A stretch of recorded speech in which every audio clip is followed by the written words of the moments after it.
कहानी शुरू होती है एक बिल्कुल आम परिवार से। एक माँ, बाप और उनकी प्यारी सी बेटी। शुरुआत में सब कुछ नॉर्मल चलता है, लेकिन धीरे धीरे घर में अजीब घटनाएं होने लगती हैं।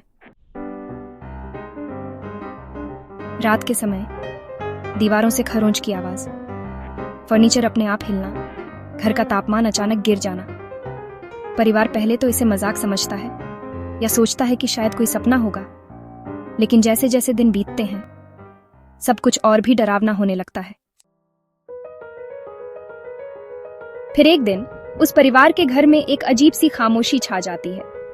सब कुछ सामान्य लग रहा था, लेकिन जैसे ही रात गहराती है घर के कोनों में एक अनजानी बेचैनी महसूस होने लगती है। उनकी बेटी, जो हमेशा हंसमुख और चंचल थी, अचानक बीमार पड़ जाती है।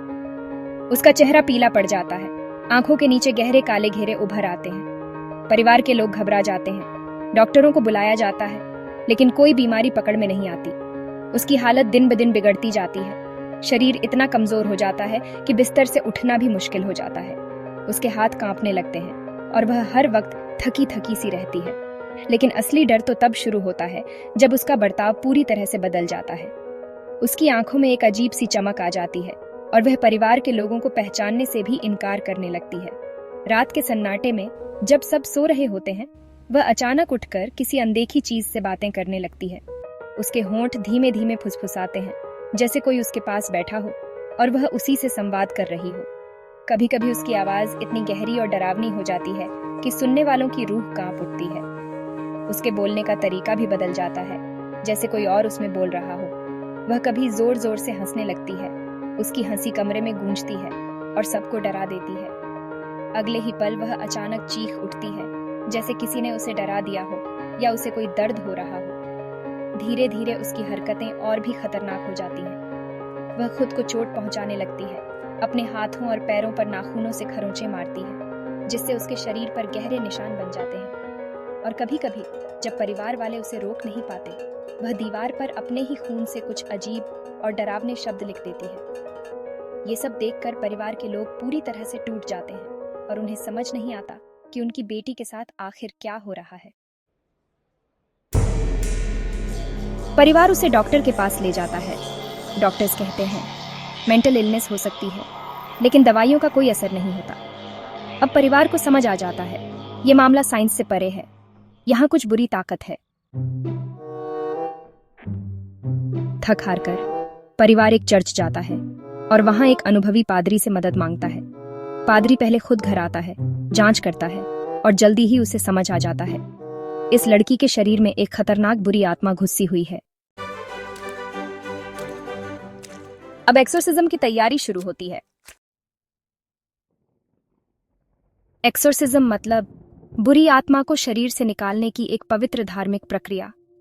पादरी अपने साथ लाता है पवित्र क्रॉस, पवित्र जल, प्रार्थना मंत्र और बाइबल। कमरा तैयार किया जाता है, सारे खिड़की दरवाजे बंद कर दिए जाते हैं और शुरू होता है शरीर बनाम आत्मा का असली युद्ध। जैसे ही पादरी प्रार्थना शुरू करता है, कमरे का माहौल अचानक बदल जाता है। हवा भारी और ठंडी महसूस होने लगती है और हर कोने में एक अजीब सी बेचैनी फैल जाती है। पादरी अपने हाथ में बाइबल लेकर मंत्र पढ़ता है और हर शब्द के साथ कमरे में तनाव बढ़ता जाता है। लड़की जोर जोर से चीखने लगती है, उसकी आवाज में दर्द और डर साफ झलकता है। कभी कभी उसकी चीखें इतनी तेज होती हैं कि दीवारें भी कांपने लगती हैं। उसके चेहरे के हाव भाव बदल जाते हैं और उसकी हरकतें असामान्य हो जाती हैं। उसकी आंखें अचानक लाल हो जाती हैं, जैसे उनमें कोई और ताकत आ गई हो। कभी कभी उसकी आंखों में अजीब सी चमक भी दिखती है, जो किसी को भी डरा सकती है। कभी वो हवा में उड़ जाती है, जैसे किसी अदृश्य शक्ति ने उसे पकड़ लिया हो। उसके शरीर का वजन मानो गायब हो जाता है और वो बिस्तर से कई इंच ऊपर तैरने लगती है। कभी कभी वो पादरी पर हमला करने की कोशिश करती है। उसके चेहरे पर गुस्सा और डर दोनों साफ नजर आते हैं। पादरी को खुद को बचाने के लिए और भी ज्यादा प्रार्थना करनी पड़ती है। कभी दीवारों पर चढ़ जाती है, जैसे उसकी ताकत इंसानी हदों से बाहर हो गई हो। उसके हाथ पैर दीवारों पर ऐसे चलते हैं जैसे वो गुरुत्वाकर्षण को चुनौती दे रही हो। पादरी पवित्र जल छिड़कता है, जिससे कभी कभी जमीन से धुआं उठता है या अजीब सी आवाजें आती हैं। क्रॉस की रोशनी और मोमबत्तियों की लौ भी तेज हो जाती है। कमरे का तापमान गिर जाता है सांस से भाप निकलने लगती है और लाइट्स झपकने लगती है। हर कोई डर और सस्पेंस में डूब जाता है और चारों तरफ डर का माहौल छा जाता है। परिवार के लोग एक दूसरे को पकड़कर खड़े रहते हैं।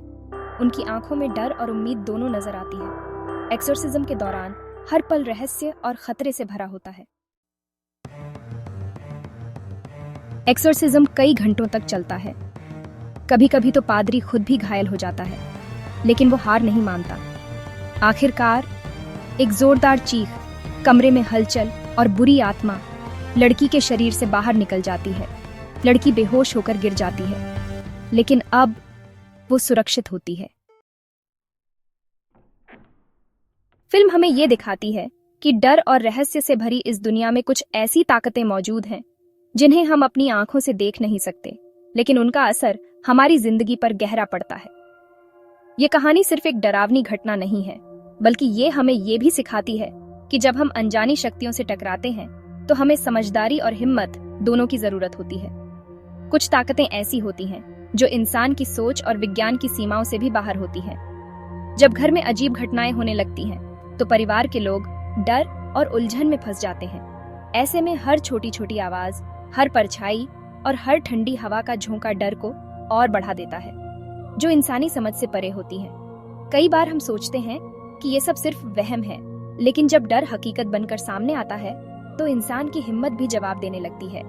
परिवार एक दूसरे का सहारा बनता है, लेकिन डर का साया हर किसी पर भारी पड़ता है। और जब बात भूत प्रेत या बुरी आत्माओं की हो तो हालात और भी खतरनाक हो जाते हैं। ऐसे में परिवार को समझ नहीं आता कि किस पर भरोसा करें और किस से मदद लें।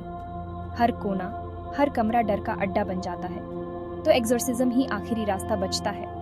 ये एक ऐसा तरीका है जिसमें विश्वास, साहस और सही जानकारी की सबसे ज्यादा जरूरत होती है। लेकिन ये रास्ता आसान नहीं है। हर कदम पर खतरा है और एक छोटी सी गलती सबको मुश्किल में डाल सकती है। पर एक बात याद रखना, ये खेल नहीं है। एक्सोर्सिज्म या किसी भी तरह के रिचुअल को हल्के में लेना बहुत बड़ी भूल हो सकती है। डर और अंधविश्वास के बीच फर्क समझना जरूरी है, वरना नतीजे खतरनाक हो सकते हैं। जो लोग ऐसे रिचुअल्स को बिना समझे करते हैं, वे अक्सर खुद को और अपने परिवार को खतरे में डाल देते हैं। बिना अनुभव और सही जानकारी के ये रिचुअल्स उल्टा असर भी कर सकते हैं। कई बार खुद फंस जाते हैं। इसलिए फिल्म का असली संदेश यही है, डर से भागो मत, उसका सामना करो, लेकिन हमेशा समझदारी और सही जानकारी के साथ, वरना डर की ये कहानी कभी खत्म नहीं होगी।